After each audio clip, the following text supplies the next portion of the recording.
Today, I want to talk a little bit about money and financial extravagance. And this week, Meek Mill and Cardi B, two rappers that you may have heard of. I assume that you have.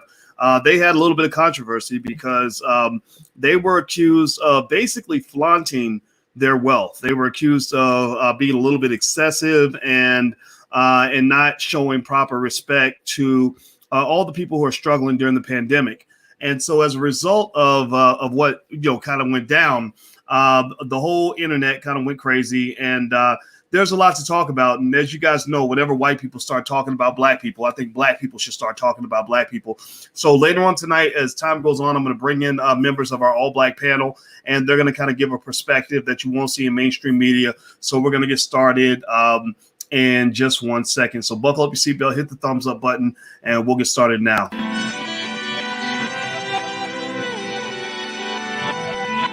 Here we are, clan the isms, cataclysm, great. Our people out here struggling, trying to make it in this state. Everybody out here doing it, but we the ones who late. Now family, we the ones who gotta delegate. Get that money in the power, never be fake. Stick to co-sign for 3. What did he say? Create jobs, support our own. Educate the same and buy back your home. Got 3 degrees, triple 10. 3 PhDs, now we on the CNN. DBTV, let's talk about negligence. Ignorance is bliss, but we can turn it to intelligence. Believe none of what you hear, half of what you see. Let's break it down here on Dr. Boy's TV. Here we are. Hey, what's going on, guys? I hope you guys are having a good day. My name is Dr. Boyce Watkins, and welcome to drboycetv.com, the home for intelligent black people. So if you're black and intelligent, and also you must love the black community. If you love the black community, put a hashtag B1 in the chat. Hashtag B1 means that we put our community first, and we talk about whatever the hell we want to talk about. And if you're not black and intelligent, you may want to get out because this conversation is not going to work for you. Now, Cardi B and Meek Mill were in the media this week, and they there was a little bit of controversy surrounding these two. Cardi basically having pretty much this is kind of the same controversy. Cardi B got beat up on a little bit because she seemed to think that that this $88,000 purse that she was considering buying was something that she should flaunt on the internet, and that led people to accuse her of being insensitive during the pandemic and stuff like that. And then Meek Mill kind of had an issue because there was a video of him, and I'll show the video a little bit later, a video of him with a bunch of kids, basically where they're all asking for money, and Meek hands them $20 and says, y'all split it, and which caused a lot of controversy and a lot of crazy responses. And so we're going to just kind of talk about this, right? We're not jumping in with judgment. I know opinions on this issue vary across the board. There are people on one end who say, oh, these rappers are all crazy and stupid. What's wrong with them? And then there are people on the other side who say, what the hell's wrong with you, man? You need to be leaving these people alone. Don't get your hand out their pocket, man. Right? I've seen all that. I've seen all the responses, but I think it's worth talking about because I think that as a community, we should kind of process these things and decide where you stand, where you are, what you believe. So Meek Mill, Cardi B, let's jump into it. So the first panelist who's just stepped in is Jeff Leitzy Jr. Jeff Leitzy Jr. is part of the Black Boss Channel. The Black Boss Channel, theblackbosschannel.com, is a space where black men do all the talking and everybody else does the listening, because we should be listening to black men. And it's also a great place where they talk about sports, politics, wealth, everything that black men care about. All the way across the board, education to who won the Steelers game yesterday. And Jeff Leitzy Jr., a.k.a. Little Stephen A. Smith, is here. How you doing today, man? Pretty good. How about you yourself, Dr. Boyce? I'm doing good, brother. Doing good, man. So let's hop into it. Okay, so let me just kind of lay the framework out for you, and then I'd like to get your initial thoughts. So let's start with Cardi. So Cardi B gets on Instagram, and Cardi is talking about this $88,000 purse that she was thinking about buying. Which is like, wow, that's pretty impressive. $88,000 for a purse. $88,000 for a car is a lot of money. Some people don't even spend $88,000 for a house, but she's talking about an $88,000 purse. And here's the thing: I'm not here to judge whether she has a right to have an $88,000 purse or not. But I'd be but she got a lot of pushback because she kind of went on the internet and said, "So what do y'all think? Should I get this $88,000 purse or not?" So what did you think when you saw it go down, Jeff? So with Cardi's thing, I did see it. I kind of watched it live as it was happening. I saw it because it got retweeted on my timeline. I think somebody was bashing her or something. From what I saw, and so I went and did some, was just watching live, like I said, as it was happening. And all these people had these varying opinions. I had people that were supporting her saying, Cardi, it's your money, you do what you want. And you had a lot of folks that really wanted her to donate the money, right? Like, it's like, it's a pandemic. It's a very expensive purchase.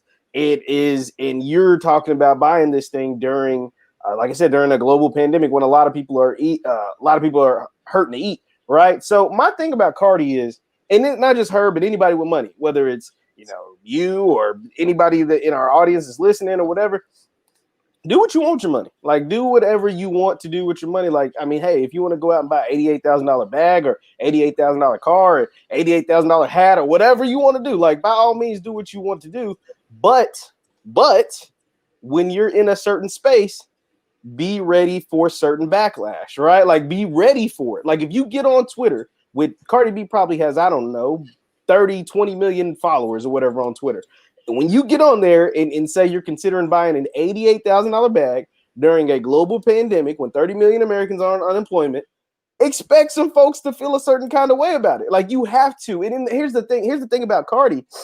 She was just awarded, I think we showed it in one of our other panels, how she was awarded like the artist of the year or the person of the year or whatever, right? And she was talking about how she likes to do civil justice and pop her, right? Like, so, but when you step into a civil justice lane, like when you decide to become that kind of person, when you decide to take on social justice issues, you're going to be looked at a certain different way, right? Like, you're not just a rapper anymore. You're not just an artist, right? Like, so we know rappers and entertainers or whatever buy big luxurious things and things that cost a big bunch of money that's overpriced or whatever they like giving their money to, these Italian foreign designers or whoever. So they act a certain type of way and they do a certain type of thing. But when you step into the social justice issues, when you're trying to speak for black people and you speak for the not just regular black folks, but the common black folk, then be ready for those black folks to bash back at you when you make expensive purchases. And I'm sure, but that's the thing. Like, anybody that's in business, anybody that makes any kind of money, even if it's like, if you make $15 an hour, right? Like, if you come out there and you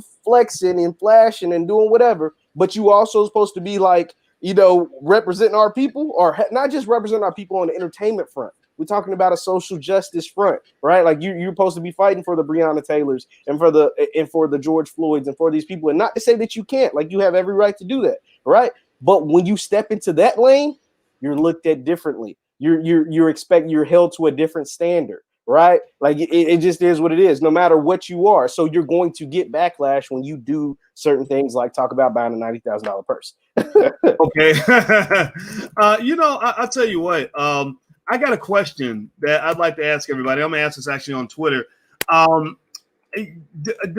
anybody ever seen a purse that you think is even worth $88,000? Like, is there such a thing as an $88,000 purse? Let me pull up a picture of the purse again, because I'm gonna just tell you that is a. I'm trying not to cuss. I'm trying to give myself a detox off of cussing so much.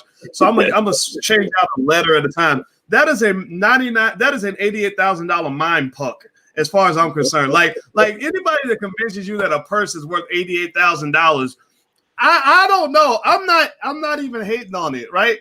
But I feel like, my grandma could make a purse like that. You give her like some wool and some cotton, she knows how to sew. Yeah, you're right. I mean, I don't really, what makes a purse worth $88,000? I think this is not even talking about Cardi B or judgmental on any level. This is just me talking about something called common sense. But I'm not hating. It's fine. It's her money. It is what it is. But I think that just the financial guy in me kind of feels the need to step in and ask you this very serious question. For everybody that's really like, yeah, she can do what she wants. Yeah, that's what's up. Oh, girl, I love that purse. Okay, cool. But has there ever been a purse invented in the history of all mankind that is worth $88,000? That's what do you think, Jeff? There's not. Any other clothing you can think of? Have you ever seen like a $72,000 hat or a $44,000 jacket? Like, what have you ever seen in your life that you can put on your body that is worth like tens of thousands of dollars? Jeff, what do you think? Nothing is worth that much money unless it can make you double that. Right? Like, no one single item, right? Like, your house might be worth 88 grand, right? But then in 10 years, your house might be worth 200,000, right? Like you might buy it for 88, put 10 in it, and then you get a return on investment $100,000. A bag, the only reason why that purse, it's not because of its looks. It's not because of its, whatever is going on with it. The fur makes you fall right to sleep or something, or as soon as you stick your hand in it, you pull out $100. Like there's nothing special about this purse. It's because of the name.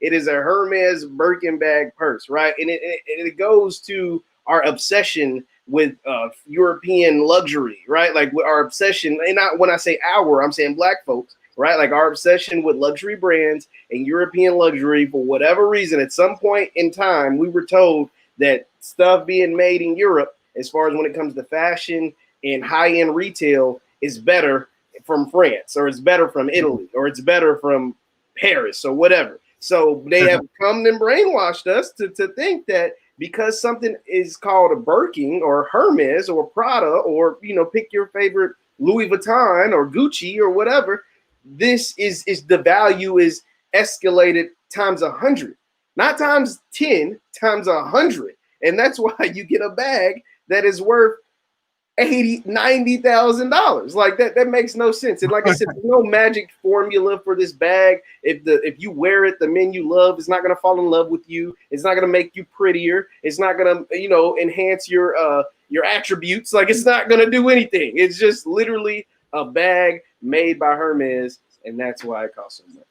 Well, what's funny? First of all, everybody, in case you just came in, we're on drboystv.com and the Black Boss channel talking about Cardi B, Meek Mill, and this whole issue of rappers and financial extravagance, and the blowback that they receive from the mostly from white folks, I think, and some black people too, about sort of flaunting their wealth during the pandemic. So Cardi goes on Twitter and shows this $88,000 purse. And everybody gives her a bunch of flack about it. Cardi then comes back and does some apologies. She does some stuff where she shows all the charity that she's donated to, etc. And so clearly that shows it affected her. That shows that she did feel some kind of connection or distress from what people were saying. And then at the end, she comes back and says that she bought the purse. And before we even get to Meek Mill, because that's another conversation too, because it all kind of ties in together. It ties into what is defined as appropriate behavior, or does anything go? It's just a matter of saying, who cares? How do people feel? I mean, how does somebody feel if I love Cardi and Meek and I'm struggling to pay the bills of my family? We're hungry, like we're physically hungry. We literally have no food, and I support you because I think your music is great. And then you ask me right in my face, hey, should I buy this $88,000 purse? And maybe deep down I'm thinking, well, man, there's a lot of things I could do with that $88,000. There's a lot of things I could do with $88. There's a lot of things I could do with $880. $88,000. It's unfathomable to a lot of people.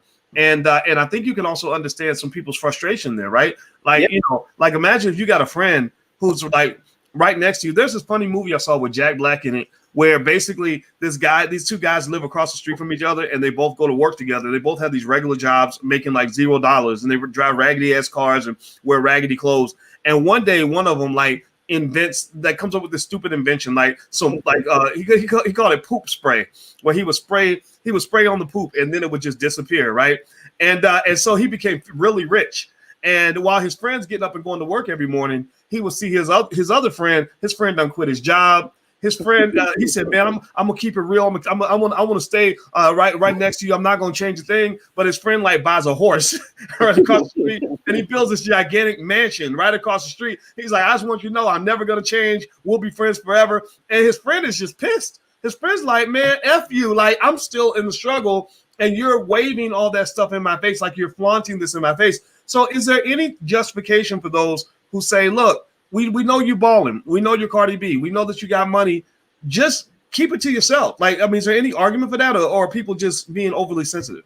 No, there definitely is, because the thing is, like, I think it kind of goes back to what I said at first. Like, yeah, it's your money. You can do whatever you want, but just know that this comes with it, right? Like, when you decide to be an entertainer or a public figure or whatever, you're subject to criticism. I mean, boys, I'm sure you can speak to it. Like, you are in the public light because you have multiple platforms. You have multiple media platforms. So, but you're not on your multiple media platforms talking about buying a Porsche or telling the folks like, oh, I just went out and, you know what I'm saying? I just went out and spent $20,000 on whatever. You know what I mean? Like, because if you did, people be like, I mean, damn, boys, like, you know, like, okay, I get it, you got it, but dang, like, okay, we still common folks over here. You know what I'm saying? So, like, that's what it is for in Cardi's in her inner like realm. Like, man, I had somebody call me out because she literally said, she said that motherfucker, he got his teeth fixed. He got his teeth. I said, damn, I can't even go to the dentist. Now people tripping over. Like, I can't. What would you feel better if all my shit was like rotting out of my mouth? Like, would that make you happy? Like, you know, it was so funny. But you're right though. You're right. I mean, you know that, and that's the hard part, right? When you eat good and you're in a space where there's a lot of hungry people, then you got to be careful because they'll come and eat you. Yes. And it's a very difficult kind of thing. And I think that, you know, I think that there's a reason why, and this is really my advice to anybody out here that's listening, is like, if you start doing well and all your relatives are not doing well, eat, no matter how much you share, it'll never be enough. And so, you know, no matter how much you share 1,000, they're gonna want 2,000. You share 1 million, they're gonna want 2 million. You share 10 million, they're gonna want 20 million. So I think that I can understand I'm not even a big fan of like just what white supremacy did in terms of pulling Cardi B up above all the great black women that are out here. I did not like that, right? Like, I don't think that the most admired black women in America should be women who say, I do social justice and I pop my pussy, right? I think that's kind of like, that's not a good reflection of the black woman. No. But I can defend Cardi in the fact that it seems to me like she's a person that wants to be generous. She mentioned that she takes care of all these aunties, uncles, cousins, and everybody else. And I think that wears on you. You got people grabbing. Nobody's offering nothing. Nobody's showing up to help you. Everybody's showing up with a handout, and you're handing out stuff to everybody. You help 3,000 people, and then that 3,001 person is mad because you're exhausted and you have nothing else to give. So I think that's why a lot of rich people hide. What do you think about that? No, that's too. And you have to remember, in her space and just any space, especially people with platforms, you're not going to be liked by everyone. Like, there's going to be someone, no matter how good you do, is going to hate you. So just try. Like, I think in some cases, you should just save yourself from being like, they're going to criticize you on dumb stuff, right? Like, no matter what you do, like you said, somebody criticized you for getting your teeth fixed, right? If you're LeBron James, you get criticized for starting a school. It's like, oh, he wants all the attention, so he started a school, and all his kids go to college for free. Like, what's wrong with LeBron? Like, no, like there's going to be some level of criticism. But I think you should also try sometimes to save yourself from unwanted criticism. If you want to be liked by everybody, then try not to put yourself out there for criticism. Like, you should know, if you're Cardi B, you up there with your phone and you say, I think I'm about buying a $90,000 handbag. What do you think is going to come from that? Like, do you think everybody's going to be like, oh, Cardi, do what you want. We love you. We're going to support. Like, no, there's going to be some people like, Cardi, you do realize we're in the middle of a pandemic. You do realize there's 30 million Americans that are on unemployment. You do realize, like, some folks can't even go to work right now. Like, you do realize that's happening outside. Like, you seem so disconnected from the same people that you want to be loved by. And that's what, like, some stuff, like I said, you're going to get unwarranted criticism for, like, whatever, right? But some of this is avoidable. That was avoidable. And when you want to be loved by everybody, which Cardi B seems like she genuinely does want to be loved by most people, like, then you got to be careful. Like, you got to be aware. You have to have better awareness of that. Like, if you really genuinely, like I think she does, want to be loved by as many people as possible, you have to have better awareness. You have to know that your main demographic, you're following, most of your following are black folks. Most of your following are, and a lot of them, like I said, there's 30 million Americans because of unemployment. A lot of them can't afford Christmas gifts this year for whatever, for COVID and for whatever reasons going on. So they can't afford to take, get their kids lunch or whatever. So when you talking about behind a $90,000 bag, like that, to me, like that's going to rub some folks the wrong way. Yeah. I think that's a tough one. I think that's a real tough one. And by the way, everybody, if you're watching, I'm speaking with Jeff Leitzy Jr. We're talking about Cardi B, Meek Mill, and basically what obligations celebrities and rappers even have to even care when people get upset that they're flaunting their wealth. You can follow Jeff, by the way, on social media at JLeitzy7. Jeff does a lot of commentary every single day, especially if you love sports. He is literally one of the leading sports experts on the entire internet and very productive, and he knows his stuff. So if you like sports, all sports, it seems like, Jeff, I know you know a lot about football and basketball. Yeah. What other sports do you kind of talk about? We dived into some boxing. We dived into the Mike Tyson, the Floyd Mayweather, Jake Paul. We do a lot of stuff. And then, like, I'm a black man, so I have opinions on black issues, right? So we talked about the decriminalization of marijuana and all that stuff is going on in Congress. So we cover a lot over on the Black Boss channel. Just whatever comes to mind, I just pop up my computer and get to talking, and we interact. We answer comments, answer questions, and go live all the time.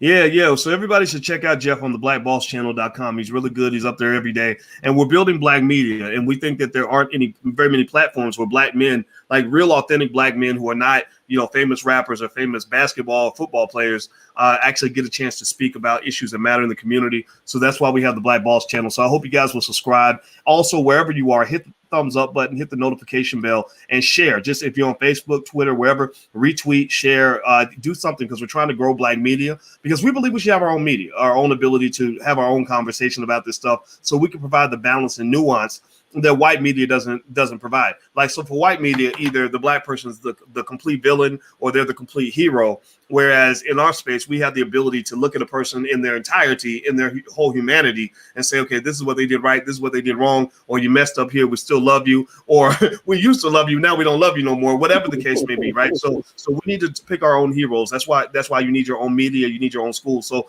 follow the platforms, the blackbosschannel.com. That's our platform for black men. Okay, so let's dive into Meek Mill then. All right, so Meek Mill, did you follow what happened with Meek? Yes, I saw everything that happened with Meek. Yes.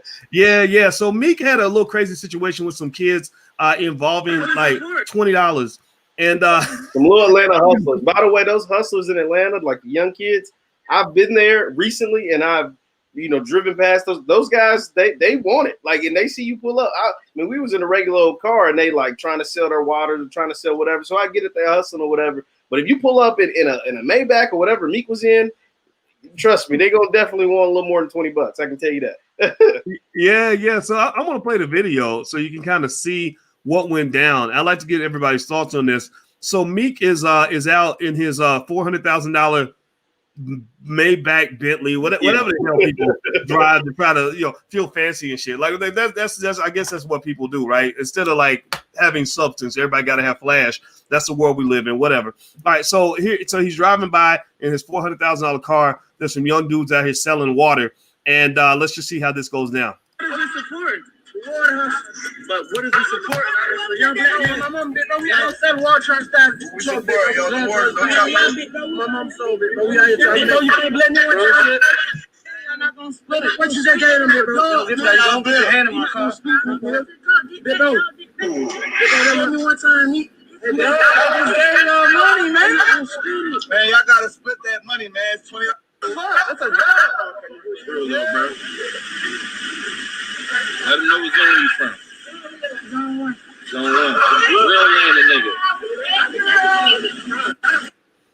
Okay, so Jeff, break down what I just saw in this video. So, like I said, if you ever go down to Atlanta, in every, like I was down by the Mercedes-Benz Stadium down in Atlanta, and at the lights, there's little kids. I mean, you see them, they're selling like waters. Us, it was Gatorades. They're just doing whatever to hustle, right? Like it's normally like $1 a bottle or whatever it is. And so obviously they see Meek Mill pull up in his Bentley or whatever, with the stars in the ceiling or whatever, $400,000 car, and he hands him $20. Well, first he asked him, like, what am I supporting? He's like, am I just supporting some hustlers? Am I supporting a football team? Like, what? I don't know if they answered or whatever. But then he hands him $20. And he's like, dude is like, $20?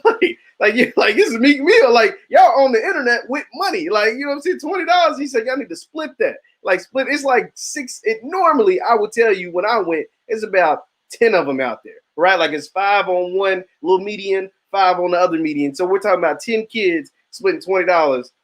It ain't much of a come up when you see a famous rapper who talks about having all this money and all that kind of stuff. So, they were kind of disappointed. Like, dang, Meek, are you going to bless me? Like, what's going on? And he was like, yeah, that's a dub. Like, it's $20. But it's like, $20? It's 10 of us out here. You basically just gave us $2 a piece. And you Meek Mill. So that's kind of what just took place in that video. Okay. So here's the question that I have at the end of the day. First of all, I tell you how stupid I am. I was trying to remember, like, what's a dub? Wait, I don't know why I thought a dub was $100. I don't know why, right? I'm like, wait, that ain't a dub. But dub, like double, like dude, like French. Okay, I get all right. So Meek is driving, and the dudes are hustling. They're trying to get the water. Meek gives him a dub. He says, y'all split that. And they're expecting more. They're like, okay, you're Meek Mill.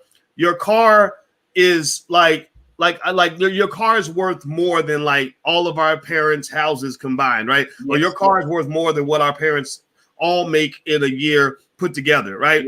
Yeah. So you give us $20. Now, that's an interesting one, right? Because Meek doesn't have to do anything, right? He doesn't. Sure. Charity is voluntary by definition, and also we do understand, that the pressure can be heavy, right? We talked about that, right? With Cardi B, that when you are a celebrity, you got money, everybody wants something, it becomes difficult. Also, as you mentioned, in Atlanta, just like it is in other places. I remember when I went to Africa, I gave a lot when I was in Africa. I literally would empty my pockets every time I went out because there were so many kids that would just be in the hot sun, just hustling. I admired their hustle, and I had a heart for what they were dealing with. So I literally would just empty my pockets. And what would happen is that literally the fact that I was giving so much money away made it harder for me to get away. Yeah, they want more. Yeah. Like they're like, okay, we got one. We got a sucker here. We're going to get this dude, right? And it was real aggressive, right? Yeah, so, no, they like that. Yeah. Yeah, on one hand, you admire it. On the other hand, you're like, man, I got to shut this down. You know? And so it seems like that's what Meek was dealing with. Now here's a question I want to ask though. Do you think that he could be challenged though to kind of say, yeah, we get it, we know about the pressure, but it was $20. Like do you think that the kids might have had a point that, look, you're driving this $400,000 car. We know that there's probably some nerdy white boy with a startup company where you've invested $10 million along with Jay-Z, because they write fat checks to white people. Let's keep it on. Y'all know what I'm talking about? Give me a yes or no in the chat if you know what I'm talking about. They will write big checks to white people and their little startup businesses, right? That's how they get paid. So when they get to the black community and it's not a big check, it becomes a dub. Yeah, What do you think about that? Well, what I will say is the kids in Atlanta are aggressive. So I would have shared my story when I was with my girlfriend and she gave them, she bought like 2 waters or 2 Gatorades or whatever. And another kid came on because I was riding passenger. He came to my window, was like, "What you got for me?" I'm like, "Hold on, dog. She just paid, buddy. Like back up." So they are aggressive. I will say that. But the second thing, I think the biggest problem I had with Meek, it's not even just the fact that he gave him $20 and like you said, it's your money. You do what you want with it.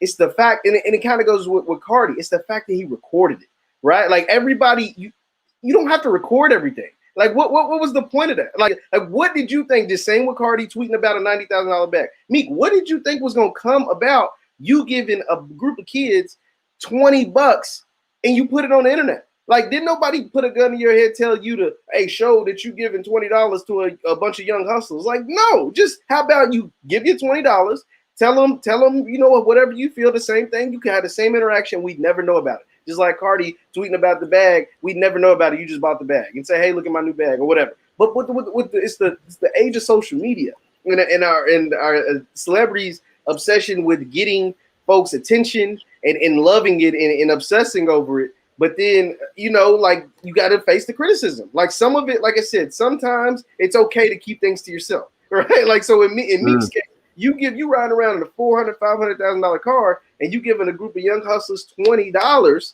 when you probably have $10,000 in your pocket, because it's all that is also on social media. You show off your money. Like, it's not like he don't show it off and we don't know how much Meek has. Like, we know Meek got it, right? And so when you record it and talk about how you only gave these kids $20, then you're letting yourself open season. You know what I mean? Like, it's going to be people that are going to be very critical and very harsh of what you're doing. Wow, I think that is that's a powerful point. And literally while you were talking, I was Jeff challenges me on my research game because he always shows up with all the facts and all the information. He's a very highly trained journalist. He went to Western Kentucky University, which I know has a great journalism school. And so what I did was I wanted to match his high quality research. So I did a Google search, which we know that's the essence of high quality research. It'll tell you a lot. With Google search will tell you a whole lot about whatever you want to know. It really can. And let me tell you what I searched, man. You want to know what I searched? What was that? I searched for Meek Mill and money. So now keep in mind, Meek gave these kids a dub, right? The young hustlers got a dub. Take your dub and just get out of my face. He put it on the internet, right? Yeah. Which right there, that should be an intellectual property conversation in the sense that rappers can't become famous without getting hood credibility, right? Rappers make billions as a collective. Billions. Are y'all hearing me? Rappers make billions, and white record labels, by the way, white record labels make billions by capturing the hood. You ever see those videos where rappers rapping with a bunch of like little kids behind them that look like they got their clothes in Walmart? You know what I'm talking? I'm not making fun of them, but I'm serious. Like somebody might be on a bike, it'd be a grown man on the bike, and that that's like how they get their credibility, right? The essence of the trap, like it's the essence of the trap. It's the essence of authenticity of what's going on. Like talking about what's happening where I'm from and the neighborhood that I grew up in. That's the essence of rap. That's the essence of hip hop, and that's what sells, right? Like authenticity, or even if it don't even have to be real. It could be make believe, right? Like you're just a good storyteller. You know what I'm saying? Like you were able to make a song that sounds good, and even if it's fake, you could be from the white suburban neighborhood, but if you sound like you from that life or you're about that life, it's gonna sell. Wow, and that's a good point. So I think there really is, as critical thinkers, because that's what we are here. We're not just here to talk. We're not here to just observe and follow along. I want you to have your own opinion, but I want you to just kind of consider or reconsider just how many times you've seen videos of rappers who are super clean, wearing the freshest clothes, European clothes, by the way, not black owned, not black made, but European clothes with a Bentley, like right in the hood. Like visualize that, like you in the poorest part of the hood, and you got a Bentley. And that somehow is a good thing. Like we think that that's a wonderful thing. Like, oh, you're repping the hood, you're repping the hood. No, you're actually profiting from the hood, because without the hood, you have no credibility. I remember I spoke to the CEO of the Jordan brand one time, and I remember how I never forgot how he mentioned that the Jordan brand, along with a lot of other brands, not just Jordan, Beats by Dre, all that. I also met the guy who invented the Beats by Dre headphones. And one of the things I remember is gaining this understanding that they use the urban black male in particular, like the black kid in the hood who is selling water on the corner, or the 16-year-old black boy, as like a template, as a prototype that allows them to influence the world. Like hood culture influences the whole world, and they make $1 trillion off of that. Like, so black folks just have to kind of be aware of how that game is played. So let me just show you. I did a Google search on Meek Mill and money, and let me show you what came up. Now, mind you, keep this in mind as you think about the dub that he handed those kids. And I'm not dissing Meek at all. This is not a diss at all. And we're not here to diss people. We're here to point out facts. So here are pictures of Meek. There's an image of Meek with on a private jet with a big bunch of money. Another one where he's using money as like a telephone. I don't know where the hell that came from. Another one where he's got a big stack of dollar bills. Like I don't know, like maybe he could have gave that to the kids instead of the dub. Like, I don't know, because he's using it as a telephone. So that obviously it must mean he has extra money around. Here's another one of Meek with using this. I don't know. I guess that's a phone or something. And here's another one right here. I like this one. This is one where he's asleep with a bunch of money next to him. And if you go down, I mean, you see this, right? You see all of this, and I'm trying to figure out, like, when we celebrate that, like what are we really celebrating? Like, what are we really, happy about or proud of? I'm not saying it's bad. I'm just saying, like, what is that? Like, what is that? Like, so the kids see all of this. They see it. The kids going home. A lot of these kids, let's be real. A lot of these kids might be going home to a struggling single mama. Maybe he's selling that water so that his mama can pay bills. You never know. Right. And the other kid, the last part, the kid where he had the money and he's showing the money. What's he doing? He's imitating the rappers. Meek. He's imitating Meek, right? He's trying to be like Meek. So at what point do we as men and as adults look back at that and say, there's something wrong with this picture, that this picture has to be adjusted? What do you think, Jeff? Well, the biggest thing, like I said, like you touched on, Meek, when you show that kind of money, you show that kind of stuff, those kids see that. Right, like the kids know when you pull up and hand them $20, they can go Google Meek Mill money, and see you with the money phone, right? And it'd be like, damn, this dude just gave me $20, and I see him on several different pictures. That wasn't just one day with the same stack of money. Those were several different pictures over several years, right? With all this money. And so what that money does, and I'll tell you this because I'm a fan of Meek Mill. And so I see his social media posting stuff, and a lot of what he says on Instagram and on social media, when he posts money and posts the private jets and posts the fancy cars and stuff, he says for motivational purposes only, right? Like that is a big hashtag of his, for motivational purposes only. And so what I think it does, what it's supposed to do, what I think his goal is to every black boy in America, every black kid in America, any person from the streets or from the suburbs or whatever, that you can have this too. Like if you work hard like I did and you do what you're supposed to do, whether that's get good grades, start a business, do whatever you're supposed to do, you can have this as well. And I think that's that's why he's doing it. Like that is his purpose, of showing off his money, showing off his wealth, showing off the the fancy cars and his luxurious lifestyle. It's for motivational purposes only. And for whatever direction you lean on that is how it falls. Okay, let me ask you a question, Jeff. Jeff Leitzy Jr. I'm gonna show you this picture. I'm gonna pick this particular one. If I'm a kid in the hood and I'm struggling, right, and I don't have a pot to piss in, and I see that on the internet, I'm just curious. I'm just trying to figure this out. I'm really asking this question openly, without any judgment. I'm trying to evaluate this. What does that picture motivate me to do? Like, what does that say to me? Does that say, grow up and become a lawyer or a doctor? Does that say, like what does that really say? I don't know. I'd be curious to know, like, what, because you process it, right? Yeah. First of all, we don't even know, rappers pretend so much. You never know which money's theirs and which one's not their money, right? That's the first thing.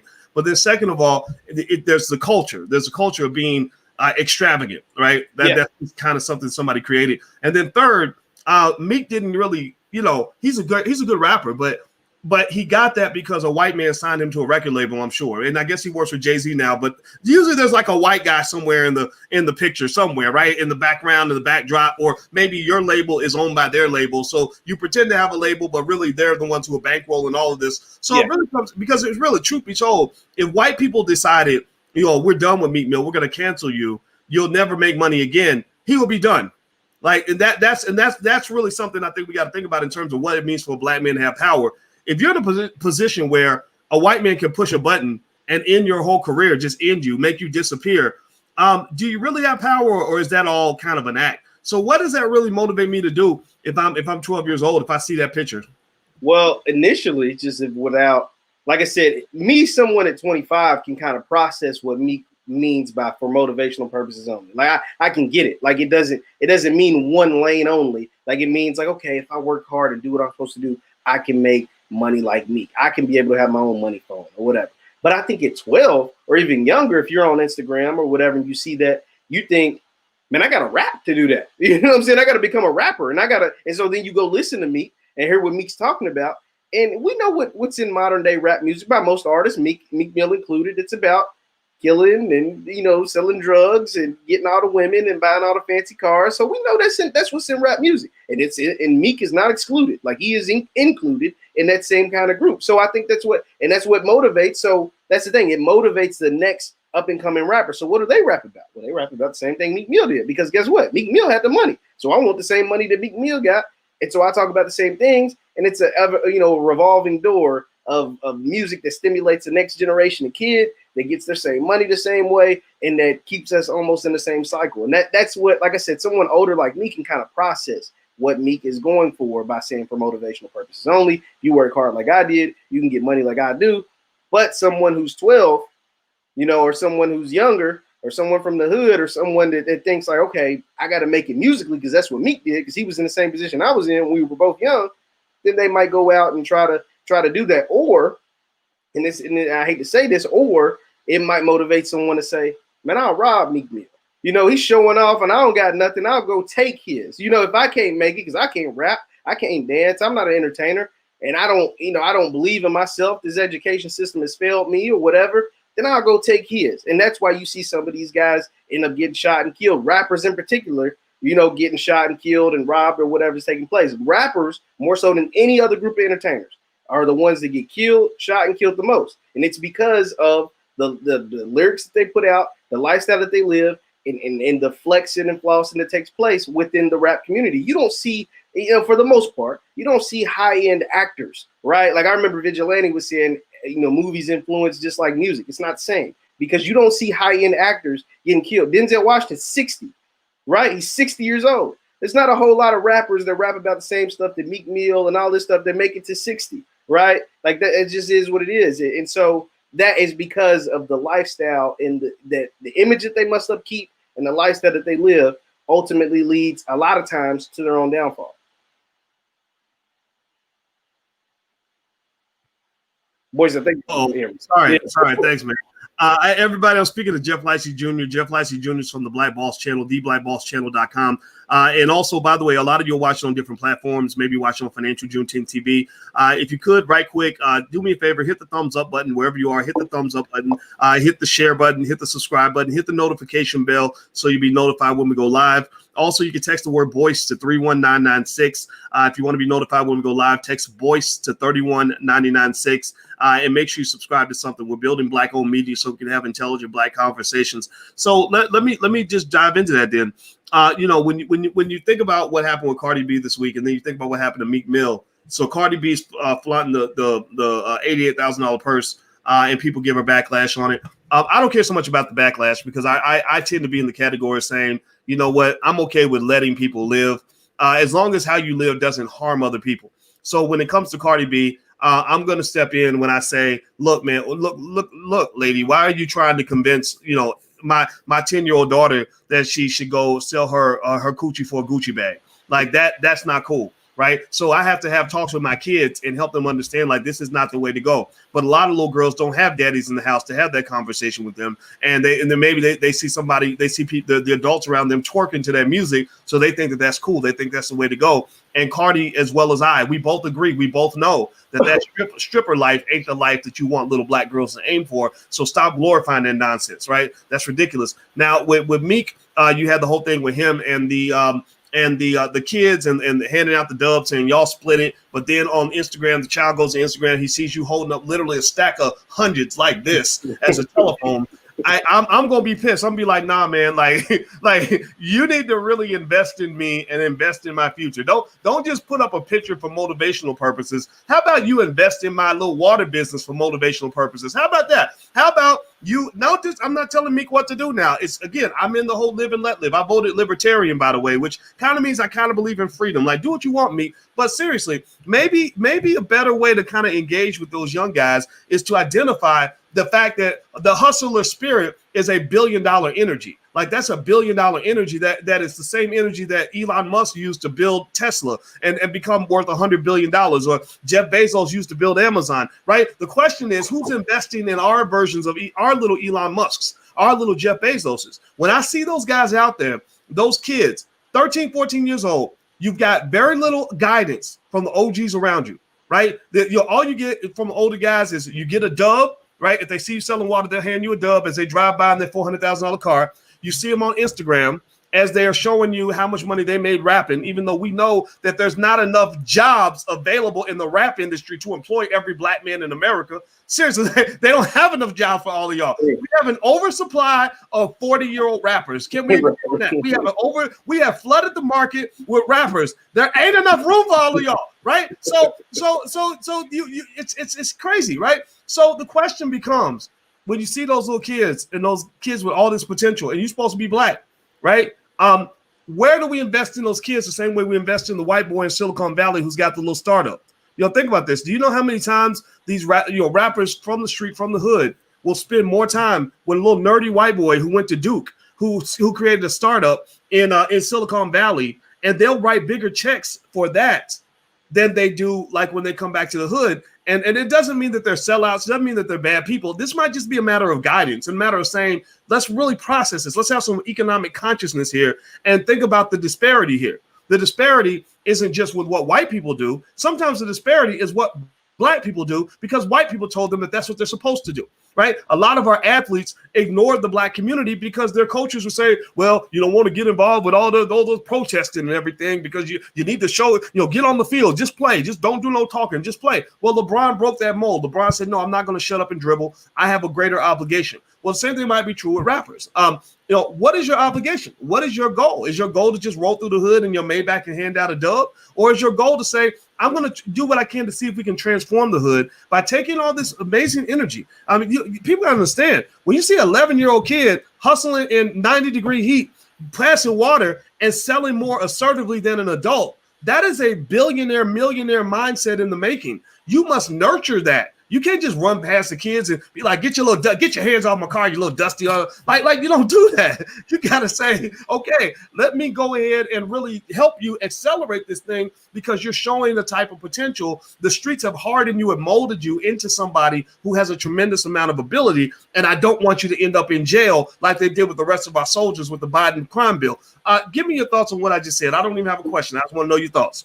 No, I agree with that because, like you said, I mean, I can tell you straight up, the folks that want money, the hustlers are the ones that's going out there selling that water. It ain't regular folks. It ain't folks who grew up this privilege that just think like, oh, they don't think of money. Those little boys out there are out there hustling because they want money. They want to live a certain type of way. They want to help themselves out. They want to help their family out. And that's why you out there selling water, because that kind of lifestyle, the hand-to-hand sale, million and one people, 100 people will tell you no before you get a yes, right? Like, so and they're aggressive. Like I said, I've been in Atlanta. The folks are aggressive down there. But like you said, that is a mindset that isn't instilled in everybody. That is a mindset that everybody don't have. That is a mindset that can lead to you making a bunch of money or starting a very good business or being a very good, employee, if that's what your desire is, to help and contribute to certain styles of business. And I think, like you said, Meek or so whoever should be able to nurture that and help them in their journey of becoming what they see on TV and becoming a successful person. And you don't have to have a money phone to be successful. I mean, we all know that there's different levels of success. There's different definitions of success. But you can, help them folks out, not just put $20 in their pocket between, $20 split between 10 kids and help them get to where they're trying to go. And that's why I think can take place. And like I said, it goes back to, even if you don't want to give out your money because you are Meek Mill, that is money you deserve, that is money you earn, you don't got to record it, man. Everything don't need to be on social media. And I don't know what in the hell you thought you was going, what kind of, clout you was going to get from handing 10 kids $20 and telling them to split it. I don't know what in the world you thought was going that, except for, hate or backlash or whatever. Like, if you get 10 kids while you got pictures all over the internet with money phones and private jets and fancy cars and you riding around in a Porsche or Maybach, I don't know what you thought was going to happen when you tell 10 kids to split it up. I don't know. Like, I have no idea what was going on in that thought process. Well, by the way, everybody, I'm talking to Jeff Leitzy Jr. from the Black Boss Channel. We're talking about Meek Mill, Cardi B, and what obligation rappers even have to even care about the suffering of poor people. What obligation do they have when it comes to money? Maybe they have no obligation. Maybe you think that they should do more. It's totally up to you. We don't care what your opinion is as long as you allow other people to have freedom of expression. Do me a favor, hit the thumbs up button, hit the share button, hit the subscribe button. And also, Jeff is at JLeitzy7, so you should follow Jeff online. He's very, very good in the area of sports and just social commentary in general. And so if you want to hear from a smart young brother, go follow JLeitzy7 on all social media platforms. And also, those of you who want to actually implement agendas in your own family that'll make your life better off, we have a bunch of free resources at theallblackagenda.com. Theallblackagenda.com. We have things like the $5 a day investment plan. We put a link to the homie Ice Cube's contract with Black America, which is very well done, by the way. Ice Cube did a great job with that. And that to me, I will put that in the category, not to put Ice Cube on a pedestal to say other rappers are not doing what they're doing. But what I like about that is, there's a difference between me saying I want to motivate you by showing you how well I'm doing versus saying I'm going to motivate you by showing you that I care about how well you're doing, right? That I really am invested in your life, that I really want to know how I can use my power to truly invest in the hood. And here's another point here. This is a subtle point. People don't pick up on this. But if you notice, when Cardi or whoever, when they're talking about white people and things they do with white people, it's business. They do grown-up business with white people. They make investments with white people. They invest in those little tech startups started by the nerdy white boys in Silicon Valley. They do business with Apple and Universal Music and everything else. They're doing business, big boy, grown folk business with white folks. With black people, the conversation shifts to charity. It shifts to here, I'm gonna hand you a dub, or here I made donations to the such and such, right? And people have to understand how unempowering that language is, because basically what you're saying is that with the white community, I do grown-up stuff, right? We're economically mature. We do big multi-million-dollar deals. But when it comes to black people, I just hand them a couple dollars here and there. I throw them a couple chicken scraps, just something so they can get by, to show them that I have a heart. When really it should be the other way around. I personally think that when you talk about investing, I have yet really, actually, I can't think of any artist I know of who is really making substantial multi-million, multi-billion-dollar investments directly in the hood. And it's not even really criticizing. It's really a challenge. So I would be curious to see, excuse me, if you're talking about bossing up, like if you're on your private jet with a big telephone made out of money, okay, you're a boss. All right. Well, you know what bosses do? Bosses make boss moves. A boss move is to say that I injected $1 billion into the south side of Chicago, and now I can point to 10,000 people that not 4 or 5, not 3 cousins and 2 uncles and an auntie, but 10,000 black people that now have jobs and businesses in my old neighborhood because I am successful. And it happens. And you can speak to this, man. Manny Pacquiao. If I'm not mistaken, you can help me fill in the void on this, because you know more about boxing than I do, Jeff. But didn't Manny Pacquiao, he did some major shit back in his home community, right? Yeah. So Manny Pacquiao is still a senator over. He's a senator actually over in the Philippines. But what he did was, like you said, he came over. He's a talented boxer, right? All the money in boxing is in the United States. So he made hundreds of millions of dollars in boxing in the United States, and went back over to the Philippines and got everybody right. You know what I'm saying? He got his hometown right. Yeah, America is where the money's at, but America's not what I want to be at. America's where I'm going to earn my check, get what I need to get, and get out. You know what I'm saying? Pacquiao's actually still fighting because he's giving so much money away. And some of it, he's been in some trouble a little bit, but he has donated a bunch of money and invested in his part of the Philippines to make sure that everybody can eat. And you know what? And the interesting thing too is, and here's some images of Pacquiao. I remember hearing about him building that housing complex or something, where all these people now have homes because Manny built these houses. And you look at that, right? And here's the thing, right?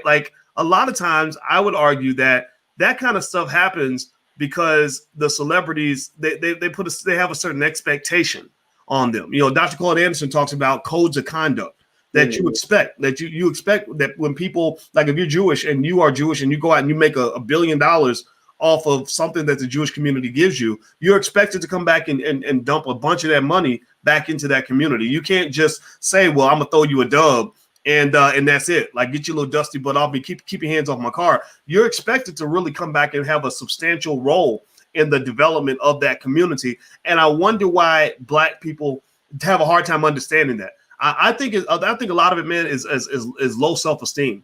I really think that we are white supremacists. I believe that our people don't deserve the best. I believe that we think that we should be suffering. We're used to suffering. We're good at suffering and surviving suffering. So we kind of see it as okay that there are people who come out of the hood, who use the branding of the hood in order to go out to the world and make a bunch of money. And we really don't even feel like that person owes anything to anybody but themselves and Gucci. Maybe they can go spend money at Gucci and Louis. There's probably literally entertainers who spend more money on luxury items than they invest in their own people. I kind of wonder if that's the ethic that we should have as a community. Well, that's what you're taught, though. Think about when you're very young, especially if you grew up in the inner city or you grew up in some kind of housing project or whatever. You're told to get your money and get out, right? You're not told to get your money and invest. You're told to get your money so you can get out of here, so you don't have to be where I'm at, so you can live a better lifestyle than me. So you get your money, you move to the suburban neighborhoods or whatever. You send your kids to private schools, and then that. Your hood is still the same. Your people are still the same. All them folks that you left behind are still the same. They're not in a better spot than they were, right? Even though one of their own made it out, the place where they came from is still the same because the guy made it out and never looked back. He ran away. He ran as far as he could, and that's what that's the cycle of the black community, right? That's what we're always taught. I mean, I know for a fact that I was taught from a very young age that you make your money, especially if you're from the inner city. I was from, West End Louisville. You make your money, you do what you're supposed to do, and you move out. But that was one thing I know my mom was so adamant about never leaving West End Louisville because there's too many folks that leave and just turn their back on the community.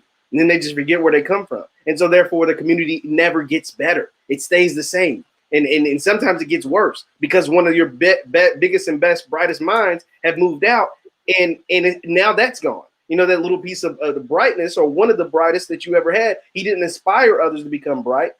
He just left them. He left them in the dust, and that's what happens in a lot of Black communities. Okay, well, you know what? I saw a comment, and I saw somebody that said, Jamal said, if you put in the work, you have the right to flaunt whatever you want. And if you want to flaunt, then you should put in the work too.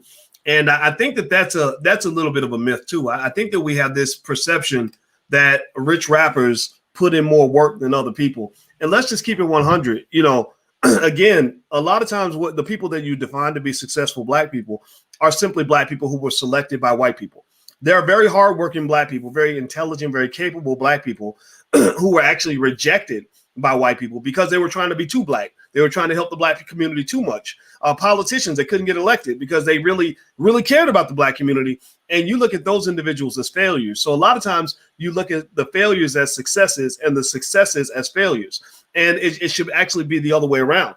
The people that really, I think, and it's going to take a while to get there, I think the people that we should really be celebrating the most are the people that are really in there, really putting in work. So when you talk about Jamal, like I saw coming from a guy named Jamal in here, if you talk about what it means to put in work, it's not just what work you put in, it's where are you putting in work, right? It ain't just the what, it's the where. China does this actually. China does not care how successful you are if you ain't doing nothing for China. That they have a China first philosophy. They are very good at powernomics. They take care of China first, period.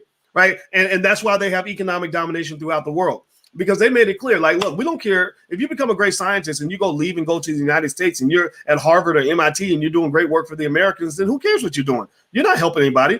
It's like you're doing nothing.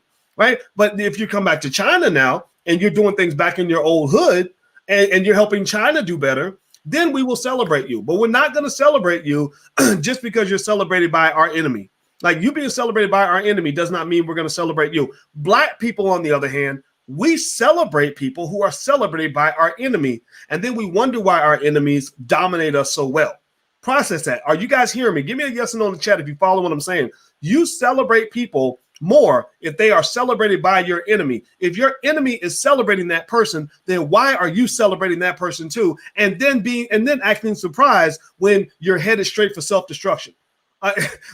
Go ahead, Jeff. I'll let you have a word on this. Give me your thought. That reminds me, because like you said, things like the Oscars or the Emmys or the Grammys or whatever, like that is a stamp of approval. Like, that is the celebration that you're talking about as far as entertainment goes. But and people get so mad, like Black artists or Black actors or Black whatever it is, get so pissed, right, when they're not nominated for a Grammy, or they lose out on an Emmy, or they lose out on an Oscar. But that is that stamp of approval by by the white people, and that is it. A lot of folks are controlled by that, right? Like, it pisses them off to go and bash everybody or bash whatever entertainment that you're in. It's like, well, that don't mean you're a bad whatever you do. Like, just because you didn't get an Oscar or just because you weren't nominated for a Grammy, don't mean that you're not the best at what you do. But like you said, a lot of folks need that validation from white folks to feel like they've accomplished something.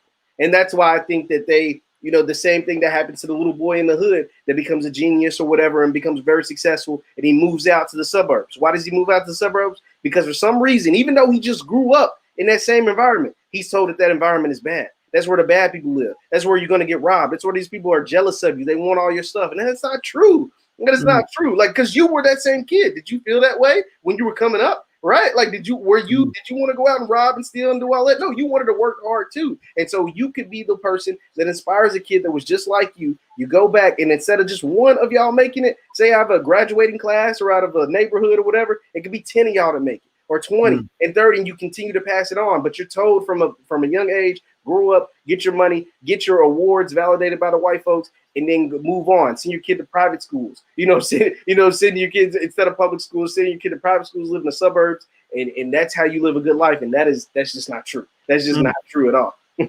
Well, you know what they say, being next to whiteliness is being next to godliness. Like, we really want to be next to that man. Like, we really think that being next to that our kid going to school next to a white kid makes them smarter.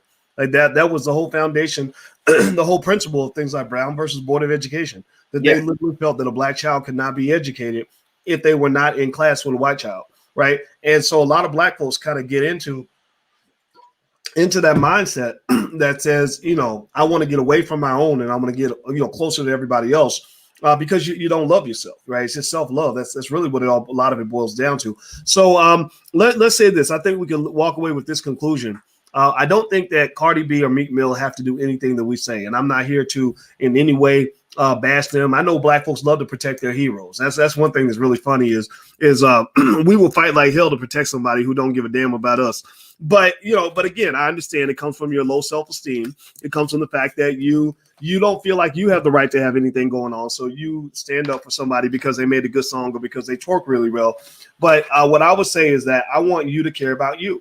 I want you to kind of decide what your values should be and what people you should look up to and what your criterion should be. So I want to say thank you to Jeff Leitzy Jr. At the Black Boss Channel, theblackbosschannel.com.